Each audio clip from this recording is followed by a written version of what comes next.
السلام علیکم، آپ دیکھ رہے ہیں ڈان نیوز اور میں ہوں طلحہ عالمگیر۔ ہیڈ لائنز آپ نے دیکھی، اہم خبر آپ کو دیں گے۔ نون لیگ نے پیپلز پارٹی اور ترین گروپ کو اسپیکرشپ پنجاب دینے سے معذرت کر لی ہے۔ قیادت سے مشاورت کے بعد نومنتخب وزیر اعلیٰ پنجاب حمزہ شہباز شریف نے اسپیکر کا عہدہ اپنے پاس رکھنے کا فیصلہ کیا ہے۔ ڈان نیوز کے نمائندے عدنان شیخ نے ہمیں جوائن کیا۔ عدنان، مزید کیا معلوم ہو سکا ہے؟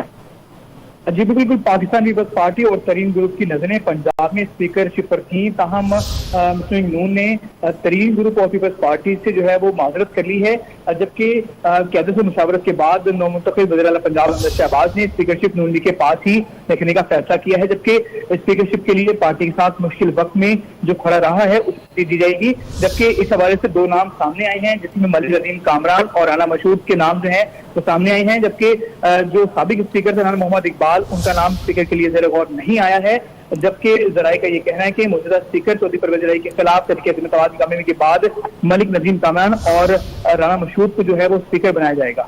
جی بہت شکریہ عدنان۔ تازہ ترین ویڈیوز کے لیے ہمارا YouTube چینل سبسکرائب کر کے بیل آئیکن پریس کریے تاکہ آپ کو ملے ہر اپڈیٹ سب سے پہلے۔